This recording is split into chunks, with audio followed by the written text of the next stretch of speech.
तो स्टूडेंट, जैसा कि आपको पता है कि इस समय हम 12th फिजिक्स के चैप्टर 1 वैद्युत आवेश तथा क्षेत्र को पढ़ रहे हैं। तो आज ये इस चैप्टर का अगला वीडियो है जिसमें हम पढ़ेंगे गॉस के प्रमेय को, यानी कि गॉस का नियम क्या है। ठीक है, इससे पहले के जो टॉपिक है उन्हें मैं ऑलरेडी आपको पढ़ा चुका हूं। तो जो आज का टॉपिक हमारा है वो है गॉस के प्रमेय। ठीक है, यानी कि गॉस का नियम, इसे हम गॉस की प्रमेय भी कहते हैं और गॉस का नियम भी कहते हैं। इंग्लिश में इसे कहते हैं गॉसेस थ्योरम और गॉसेस लॉ। ठीक है, तो इसको हम पढ़ेंगे कि आखिर गॉस की प्रमेय है क्या, चित्र भी समझेंगे और उसके दो सूत्र को भी समझेंगे। ठीक है, यानी कि पूरी जानकारी आपको इस वीडियो में दी जाएगी।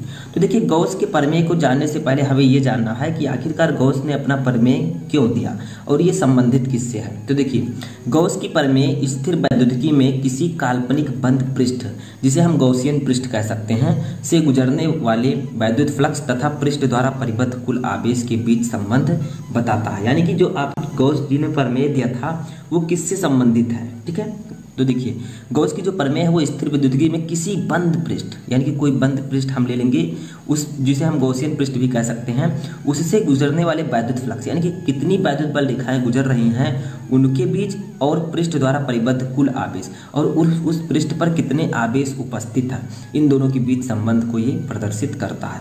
तो ये तो सिर्फ था कि गॉस का प्रमेय किससे संबंधित है। अब जो मेन गॉस का प्रमेय जो है मेनली उसको हम समझते हैं। ठीक है, जो हमें पढ़ना है। तो देखिए, गॉस का प्रमेय जो है इस नियम के अनुसार किसी बंद पृष्ठ, ठीक है, किसी बंद पृष्ठ से गुजरने वाला वैद्युत फ्लक्स, ठीक है, वैद्युत फ्लक्स। अब वैद्युत फ्लक्स को हम लोग किससे डिनोट करते हैं, किससे प्रदर्शित करते हैं, तो उसे हम लोग प्रदर्शित करते हैं फाई ई से। ठीक है, तो वैद्युत फ्लक्स फाई ई उस पृष्ठ द्वारा परिबद्ध, उस पृष्ठ द्वारा परिबद्ध कुल आवेश, ठीक है, कुल नेट आवेश, यानी कि जो नेट आवेश है उसका पूरे पृष्ठ का आवेश, ठीक है, नेट आवेश का 1/ε0, ठीक है, गुना होता है। ठीक है, तो क्या कहा, गॉस का जो ओरिजिनल नियम है वो यही है, जो गॉस जी ने दिया था प्रमेय वो यही है कि किसी बंद पृष्ठ से गुजरने वाला वैद्युत फ्लक्स फाई ई, वैद्युत फ्लक्स को हम फाई ई से प्रदर्शित करते हैं। ठीक है, उस पृष्ठ द्वारा परिबद्ध कुल नेट आवेश, नेट आवेश को किससे डिनोट करते हैं, आवेश को हम डिनोट करते हैं क्यू से। ठीक है, क्यू से, स्मॉल क्यू, तो क्यू का 1/ε0 गुना होता है। मैंने आपको पहले भी बताया कि ε0 क्या है, यह है निर्वात की वैद्युतशीलता। ठीक है, तो समझ में आया। तो अभी मैं चित्र भी समझाऊंगा, एक बार फिर से पढ़ते हैं। किसी बंद पृष्ठ से गुजरने वाला वैद्युत फ्लक्स फाई ई उस पृष्ठ द्वारा परिबद्ध कुल नेट आवेश क्यू का 1/ε0 गुना होता है। अब देखिए, यहाँ पर हम समझते हैं। ठीक है, तो इसके लिए हमें क्या करना होगा, एक वैद्युत क्षेत्र लेना होगा। जैसे यहाँ पर एक वैद्युत क्षेत्र हमने ले लिया, किसी वैद्युत क्षेत्र में जो है आपका जो पृष्ठ है वो स्थित होगा। ठीक है, तो ये एक वैद्युत क्षेत्र। ठीक है, अब है क्या, इसके अंदर एक पृष्ठ स्थित है। क्या स्थित है, एक, देखिए कुछ इस प्रकार से जो है ये पृष्ठ स्थित है। ठीक है, क्या कहा गया है, किसी बंद पृष्ठ। तो देखिए, वैद्युत क्षेत्र में एक बंद पृष्ठ हमने लिया है, देखिए पूरी तरह से बंद है। ठीक है, अब इस पृष्ठ से गुजरने वाला वैद्युत फ्लक्स, तो मैंने आपको बताया है कि इस पृष्ठ से जो है वैद्युत बल रेखाएं गुजरती हैं। जैसे यहाँ पर मैंने समझा रहा हूँ मैं आपको, ये है वैद्युत बल रेखाएं। ठीक है, अब मैंने आपको ये भी बताया कि वैद्युत बल रेखाएं, जितनी वैद्युत बल रेखाएं गुजरेंगी उन्हीं की संख्या को, उन्हीं की माप को हम कहते हैं वैद्युत फ्लक्स। ठीक है, तो इन वैद्युत बल रेखाओं को हम वैद्युत फ्लक्स मान सकते हैं, क्योंकि मैंने आपको बताया है कि किसी बंद पृष्ठ से गुजरने वाला जो वैद्युत बल रेखाएं होती हैं उन्हीं की संख्या की माप को हम वैद्युत फ्लक्स कहते हैं। यानी कि जितनी वैद्युत बल रेखाएं गुजरेंगी उन्हीं की संख्या को हम कहेंगे वैद्युत फ्लक्स। ठीक है, ये देखिए, तो क्या कहा गया है कि किसी बंद पृष्ठ से गुजरने वाला वैद्युत फ्लक्स फाई ई उस पृष्ठ द्वारा परिबद्ध कुल नेट आवेश का 1/ε0 गुना होता है। ठीक है, अब देखिए यहाँ पर एक चीज़ आपको समझना है, ये एक पृष्ठ है और जो पृष्ठ है ये बहुत सारे आवेशों से मिलकर बना है। सभी को पता है कि जो पृष्ठ होता है वो बहुत सारे आवेशों से मिलकर बना होता है। तो देखिए, मान लीजिए ये आवेश है, इस पृष्ठ से में बहुत सारे इलेक्ट्रॉन है, बहुत सारे आवेश हैं। ठीक है, तो ये जो है ये पृष्ठ में आवेश है, तो इसको हम क्या कहेंगे, ये आपका हो जाएगा आवेश, ठीक है। आवेश क्यों, आवेश को हम क्यों से प्रदर्शित करते हैं। और जो ये आपकी वैद्युत बल रेखाएं हैं, इन सभी वैद्युत बल रेखाओं की जो संख्या होगी उसे हम कहेंगे वैद्युत फ्लक्स, ठीक है, वैद्युत फ्लक्स।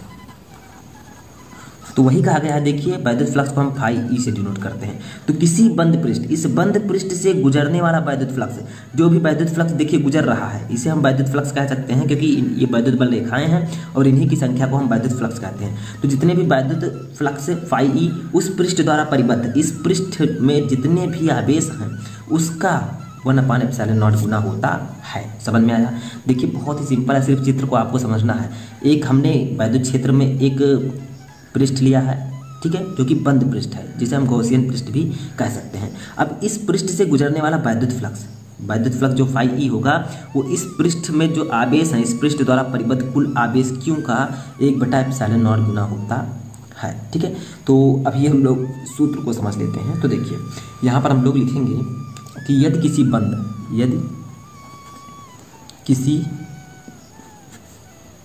बंद, ठीक है, पृष्ठ ए से परिबद्ध आवेश क्यू है, ठीक है, आवेश क्या है, क्यू है, तो इससे निर्गत कुल वैद्युत फ्लक्स कितना होगा बताइए। वैद्युत फ्लक्स को हम लोग नोट करते हैं फाई ई से। तो गॉस के नियम के अनुसार क्या कहा गया है कि जो वैद्युत फ्लक्स होता है वो पृष्ठ द्वारा परिबद्ध कुल नेट आवेश का 1/ε0 गुना होता है, यानी कि जो आवेश है उसका क्या होगा 1/ε0 गुना, यानी कि आवेश गुणे 1/ε0, ठीक है। तो इस आवेश का 1/ε0 गुना होता है, यही कहा था गॉस जी ने, ठीक है। गॉस के प्रमेय भी इसी पर आधारित है। तो हम इसे लिख सकते हैं फाई ई = Q/ε0, ठीक है। तो समझ में आया, यही है आपका गॉस का प्रमेय कि किसी बंद पृष्ठ से गुजरने वाला वैद्युत फ्लक्स उस पृष्ठ द्वारा परिबद्ध कुल आवेश का 1/ε0 गुना होता है, ठीक है। ε0 मैंने आपको बता दिया कि ये है निर्वात की वैद्युतशीलता, Q है आवेश, ठीक है, निर्वात की वैद्युतशीलता, ठीक है। तो मैंने आपको एक फार्मूला और भी बताया था फाई ई यानी कि वैद्युत फ्लक्स का, कि फाई ई = होता है इंटीग्रेशन, क्लोज इंटीग्रेशन, क्योंकि यहाँ पर बंद पृष्ठ है, ठीक है। तो close integration E vector dot DA vector, ठीक है, ये फार्मूला फाई ई का होता है। अब फाई ई = ये फार्मूला भी होता है कि close integration E vector dot DA vector, जहाँ E वेक्टर है आपका वैद्युत क्षेत्र की तीव्रता, DA वेक्टर है जो आपका अल्पांश क्षेत्रफल, ठीक है। तो ये आपका एक फार्मूला यहाँ पर तैयार हो जाता है। हम ये भी लिख सकते हैं कि phi E = close integration E vector dot DA vector = Q/ε0, ठीक है, क्योंकि ये आपका जो है फाई ई का फार्मूला है। दोनों फाई ई यानी कि विद्युत फ्लक्स के फार्मूले हैं। मैंने आपको बताया था कि वेक्टर गुणन E वेक्टर और डॉट DA वेक्टर से गुजरने वाला वैद्युत फ्लक्स कहलाता है, ठीक है। तो ये फार्मूला भी आप अप्लाई कर सकते हैं। तो आई होप कि आपको गॉस का प्रमेय समझ में आ चुका होगा। अब एक डेरिवेशन आपको गॉस का प्रमेय का करना होगा कि आखिरकार फाई ई = Q/ε0 आया तो आया कैसे। ये एक डेरिवेशन मैं आपको जल्द ही करवाऊंगा, ठीक है। हमारे चैनल पर आपको जल्द ही इस डेरिवेशन का भी वीडियो मिल जाएगा, जिसमें मैं आपको पूरा प्रूफ कराऊंगा कि फाई ई = Q/ε0 होता है। और ये डेरिवेशन आपके बोर्ड एग्जाम में पूछा भी जाता है 5 नंबर का, तो आपको उसे मिस नहीं करना है। अगला वीडियो इसी टॉपिक पर होगा। तो कैसा लगा आपको ये वीडियो कमेंट बॉक्स में बताएं।